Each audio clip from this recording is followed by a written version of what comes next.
एक गांव में हैदर नाम का 25 साला नौजवान रहता था। हैदर जवान और ताकतवर था, मगर उसे मेहनत से ज्यादा आराम पसंद था। वो अक्सर दोस्तों के साथ बैठकर वक्त गुजार देता और जिंदगी को संजीदगी से नहीं लेता था। उसका बाप बूढ़ा हो चुका था, मगर फिर भी रोज सुबह सवेरे उठकर मेहनत करने चला जाता था। एक दिन हैदर ने देखा कि उसका बाप भारी बोझ उठाए घर आ रहा है और थकन से उसके कदम लड़खड़ा रहे थे। हैदर ने पूछा, अबू, आप इतनी मेहनत क्यों करते हैं? अब तो आपको आराम करना चाहिए। बाप ने गहरी सांस ली और कहा, बेटा, मैं आज भी इसीलिए मेहनत कर रहा हूं ताकि तुम्हें कल किसी के सामने हाथ न फैलाना पड़े। यह सुनकर हैदर खामोश हो गया, मगर उसने फिर भी अपनी आदत नहीं बदली। कुछ दिन बाद हैदर ने देखा कि उसका बाप बीमार होने के बावजूद काम पर जाने की कोशिश कर रहा है। इस मंजर ने हैदर के दिल को हिलाकर रख दिया।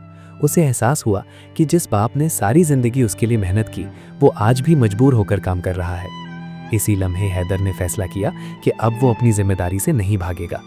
अगले दिन से हैदर खुद सुबह सवेरे उठने लगा और मेहनत से काम करने लगा।